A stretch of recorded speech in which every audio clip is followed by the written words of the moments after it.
In this episode of Lux and Friends, Carlo and I are interviewing Julien Lévy, and we're going to talk about the battle of content. And this is why Julien is a person we decided to interview. He was, for more than 10 years, the head of global communication for Firmenich, one of the big players in the flavors international business. And today he's a communication expert advising multiple clients. And in this episode, he's going to tell us not only some of his key experiences, but why is it that nothing is more beautiful than reality? So, hi guys. Hi, Laurence. Hi, Laurence. Hi, Julien, Carlo. Today it's a new episode of Lux and Friends. We're going to talk of what's it going to take to win the battle of content. So we have Julien Lévy with us today. And Julien is a brand strategic advisor. He's actually now in charge of his own consulting company called Good Consulting. And before that, he's been for a very long time as head of global communication and digital networks at Firmenich. And he also has an advertising experience. So really, good person to start asking questions to. And without further ado, Julien, I'm going to start by asking you some of your examples that are really good to start the conversation flowing on content creation. Mm-hmm. So you are looking for stuff I did, right?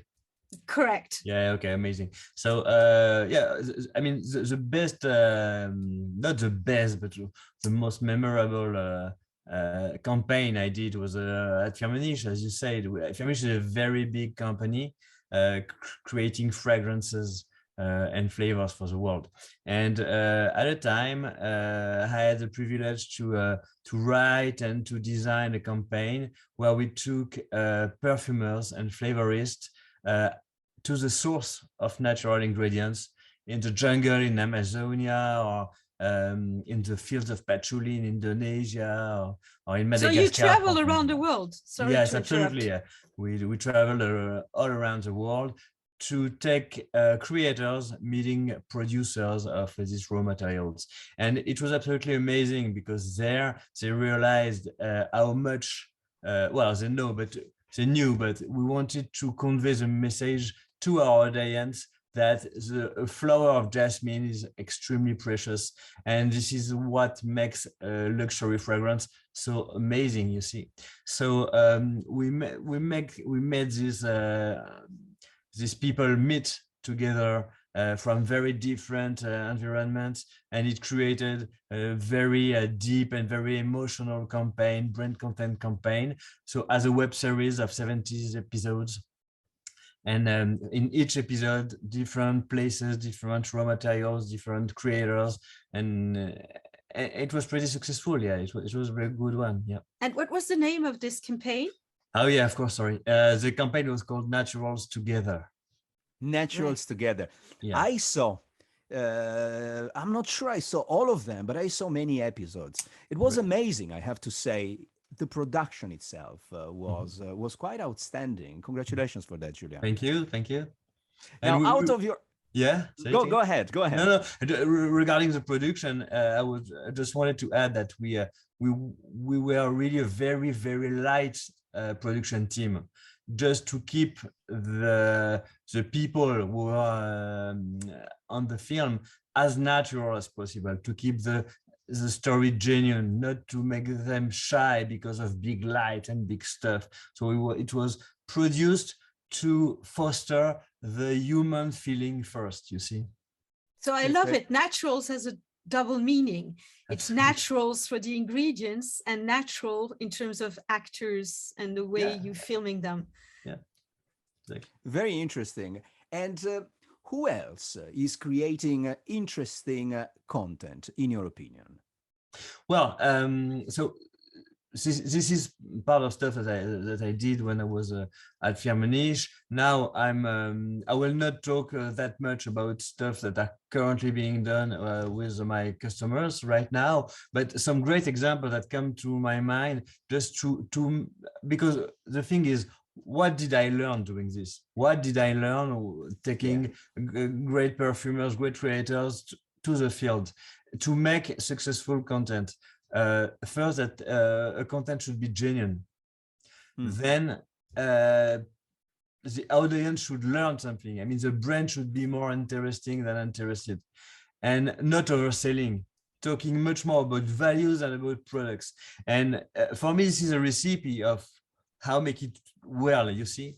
And this is what I apply today with my customers. Now, other examples that do that amazingly are, an example, Airbnb. What did they do? They took the old experience of traveling to a place, and what did they do? They put the human at the center between the visitor and the place, and it changed everything. I mean, it makes the story totally new and human and genuine, and you want to get there. And another example that comes to my mind is Red Bull, because Red Bull, when they publish content, it's all about the experience, it's about the values, it's about the athletes, and never about the products. You see, it's just values, it's just great pictures, great footage, and amazing stuff. Pretty dangerous sometimes, but whatever, it's really cool. So talking about the values, talking about inspiration, giving more than trying to sell is really what makes a good content to me. Yeah. I'd like to highlight two things that you said that immediately caught my attention. One is people should learn something, consuming contents by brands. And this is not easy to achieve because, people want to advertise, people want to be known. Yeah, absolutely. And the thing is, in a feed, because everything happens in a feed right now. In the feed, brands will be are in competition with media. And now, if they want to compete, if they want to get attention there, they have to be as interesting as media. So they have to be, once again, more interesting than interested. Yeah, that's a good line. I like Interesting that. rather than interested. Yes. And what do you think is innovative nowadays in terms of content? For me, well, innovative content, is content that is really loyal, really consistent with the brand DNA, because there's no compromise on the brand DNA for the expression. And at the same time, that makes aha moments, that makes unexpected connected with consistency. This is what makes innovative content, besides the technical aspect. But in terms of meaning, in terms of sense, in terms of practice, this is what I'm expecting, you see. Can I just make sure I understood? When you said aha moments, Yeah, it means I'm smiling, I'm laughing, or I'm completely surprised? Or both of them? It could be laughing, but not only, it's triggering emotions, you see, that you are not expecting. Yeah, this is my view. I'm not telling this truth. This is my view. Yeah. This is super clear. It's your view. It's interesting. I agree with that. And going back to my experience in the fields of client experience, for example, surprise is one of those elements that I remember talking about with Joseph Pine, the father of the experience economy, during an episode of my latest podcast, the Lux and Tech, and how much is stressed on the element of surprise. And the tricky thing of surprise is that you do something different once, and that's a surprise. The second time, people are delighted, but they expected. The third time is not a surprise, and it is not delightful anymore. So how do you go around that? Well, I think that in the same time, we have to keep consistency, and we have to be recognizable, you see. So a brand should surprise, but being recognizable in the same time. And for this, the DNA of the brand has to weave the story. But it comes from content, but it can come from the frequency of the posting of the content, of the people you can see, and the profile of people you can see on the content. Lots of things can make it both surprising, great, haha moment, and consistent with what is used to do. Yeah. So now I'm taking what you said about the frequency. Yeah. How about the fact that there's too much content and that it destroys content? What do you think? No, there is lots of content every day. There is more and more content, and I cannot not think and mention the artificial intelligence in the creation of content, because today creators are in competition with AI, and in a certain way. So it brings even more content every day, even more content every day. So it means that the creativity has to be one of the key pillars of the content creation. Okay, but at the same time, it shows that this is new opportunities to create more content by leveraging artificial intelligence to create new content. So how to use artificial intelligence to create new content, creative content. I mean, yeah. That resonates so much with me, and all the work I've previously done on this collaboration between artificial intelligence and human talent. And I recall a conversation I had with a specialist. His name is John Wood. He wrote a fantastic book on the topic of artificial intelligence and superintelligence. And he said something very interesting, in my opinion. He said, look, the world is chasing, or at least the world of science and technique is chasing a superintelligence, hence the singularity of artificial intelligence. But a form of superintelligence is already there and within organizations, and is made of those organizations where people and artificial intelligence work hand in hand, leveraging the Moravec law, which says that what computers excel at, humans struggle with, and the other way around. So yes, I agree with you. But guys, let me play the devil's advocate for a minute here, because now I'm thinking, there was a moment in time, if I recall correctly, around the 80s, where those fantastic artisans that were the best in the world at creating shoes and clothes and design and so forth became lifestyle brands. So we moved from artisans to lifestyle, from craftsmanship to la dolce vita, so to speak.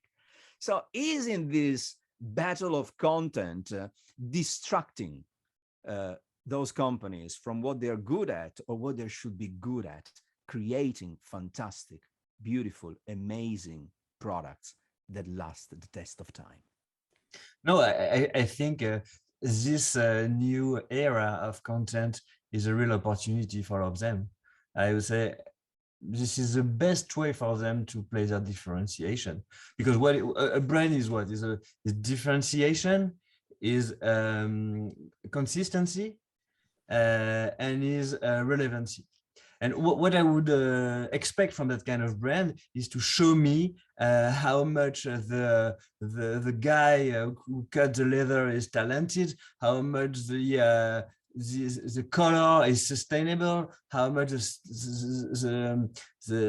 stylist is talented and transmit his know-how to the new generation of stylists and so on. So there is plenty of stories to tell there, as long as it's genuine, as long as they show real people, as long as it's human. I think all of this is about human, it's about humanity, and we never can be wrong showing genuinely humans behind the brands.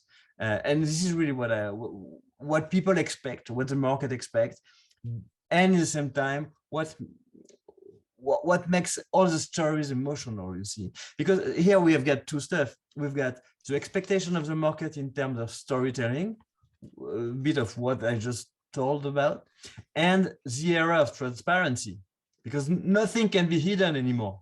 So and if it's not shown, it's kind of tricky, because is it hidden? So the idea is to leverage this area of transparency to show how much a brand does things really good, and even where does it struggle in their operation, in the way they creating, in the way they go on the sustainability way, you see? Yeah. So taking this point about telling a story that's authentic, if I draw the comparison with a book, it's actually a real life story. It's not fiction. It's that's why it's authentic, and you don't hide the truth. It's there. And your talent, or as a communication expert, would be to put, maybe is a question, sorry, a little bit of a dream in it as well.